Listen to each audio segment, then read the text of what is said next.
Hello, everyone. Thank you for your help with our pre-ACT eighth grade test this upcoming weekend. I'm going to go over very briefly just a couple of things for this Saturday. So first thing, if everyone could be here at 7:15, we will meet in room 2701. 2701 is a conference room on the catwalk right when you walk in the main part of the building that leads to the pool. So it's upstairs. The main staircase will lead you right up there. I'll have some coffee and bagels. We'll have your room materials as well ready to go, unless you're in the West Gym, which Mr. Corney will already have his materials there. So obviously on this doc that I shared with you, you can see where you are going to be placed for this upcoming weekend. If you have any questions or concerns or that doesn't work for you, please let us know.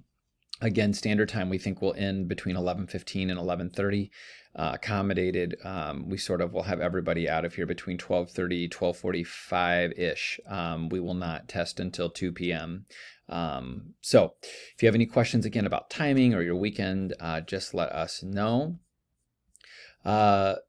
Students, or once we dismiss, we'll go kind of set up our rooms. In most cases, rooms will be set up. If they're not, go ahead and move your desks into rows. If you could put the desk back at the end into their correct location, that would be really helpful for the teachers on Monday morning.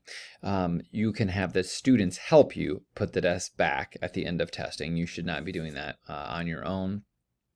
You can go ahead and lay out answer sheets on the desk. As a reminder, for 99% of kids coming to test on Saturday, their answer sheet already has a label with their name on it. So we know every year that a few students will somehow end up here that we don't have a label for, or they're living in Mundelein, think they're coming, or Hawthorne didn't give us their information. We'll probably still let them test in the standard time room and give them an answer sheet that they'll bubble in a few things for us, but I'll kind of help with that. But anyway, most of your kids do have a label, and so you want to make sure they are sitting at the correct seat. And we'll talk about that here in just a second. Relative to the seating chart and your attendance, that's all going to happen in ACT TCM.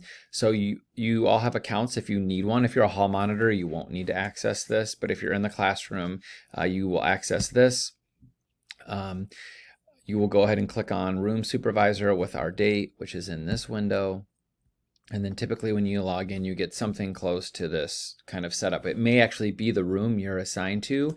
If it's not, so you could go into Monitor Rooms, and you can then click on your room. So Monitor Rooms and then click on your room. So let's say I'm Jess Fernandez. I'm in room 2313. You can click on room 2313. You can mark complete and open the room. The only two things you're really doing in here, there's really three things to do in here. One is to read your instructions. We are giving you paper instructions, so you don't have to read all of the cards, is what ACT calls them, the tasks or cards. We're just going to give it to you on paper so that you don't have to do that. Your room roster is going to be here. This is where you're going to take attendance. So let's say you've got all your answer sheets laid out. It's 8:45. You're ready to start your pre-administrative instructions, which are going to be very short because, again, our eighth graders do not need to bubble a single thing other than sign their name, essentially. Let's say Jacob is not here, so you're going to click on Jacob. You're going to go up here, and you're going to mark as absent. That's how you're going to take attendance. There's no paper copies. So you're going to go back. Students can enter so long as you haven't started the test. So if you're about to start the test and Jacob walks in, go ahead and let them in. It may even make sense for you not to take attendance until once you started the first test. That way, if a kid walks in last second, you haven't kicked them out of the room. It's difficult to get the kid back in. So I'm totally fine with you taking attendance and collecting the answer sheets for the students who aren't present a few minutes into test one. That's totally fine. Your seating chart, for the most part, we've already set these up, and it's just kind of in this snaking serpentine kind of pattern. That's how you should lay out your answer sheets, is in this pattern. If for some reason you look and all of a sudden you realize like Ethan and Julius are switched, no problem. You can quickly click edit, and you could move Ethan over here, move Julius down, and then move Ethan over, and then click save at seat assignment. So I'm going to move them back for the time being, so they're technically in alphabetical order. But if you need to adjust your seating chart, that's okay. we're giving a paper test. This does not have to be exact. It's a local assessment. We are not worried about screwing this up. So if a kid, you're like, actually, I think Charles and Harper switched, adjust it if you can, but that's okay. You don't need to lose your mind over this, especially in some of our accommodated rooms where, this layout of room where you might have 15 kids or 4 kids is not exact. You might have Josh here and Priscilla here and Caden here and Asher here. That's fine. You'll have a lot of blanks. So just do the best you can with that. Again, we've sort of set that up.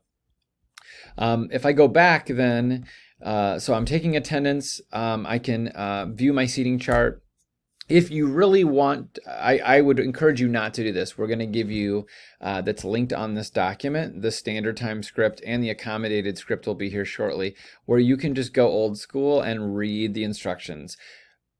While the instructions do exist here, I'm previewing, but this will be live. While your instructions do list here in these cards, that will take you all the way through, like 5-minute warning in English, what you read, stopping English, starting math, taking breaks, etc.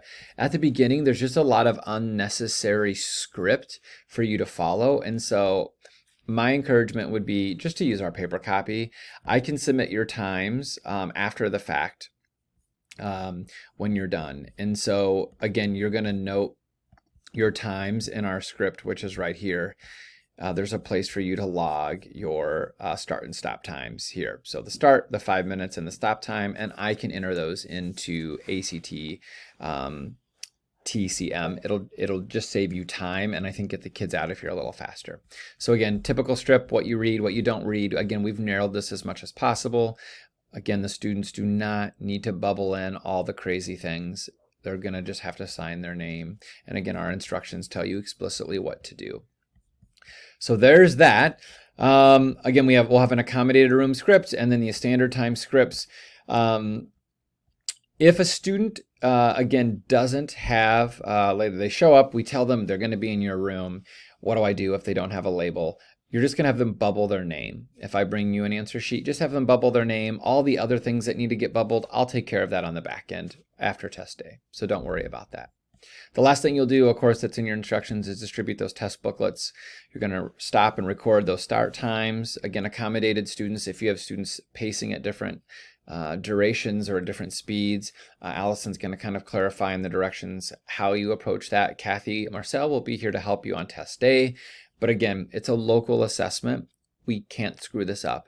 We want kids to be in a comfortable testing environment, to do the best they can, and we want them to forget about it when they walk out of here. So long as that's happening, we're going to feel good about it. Once testing is complete, you can dismiss students. If you need to help them reconstruct the room, go ahead and do that. Students will come to the foyer as they wait on their parents, or they'll go outside. You'll return materials to me in the main office, or if you're in an accommodated room upstairs, you'll return them to outside the ARC with Kathy, who may bring them down to me as well. A really important task that helps us is to separate your used materials from your unused materials. That includes test booklets and those answer sheets, because we'll need those unused materials for our makeup assessment in a week. If you have any questions during test day, of course, just stick your head out. We'll help you.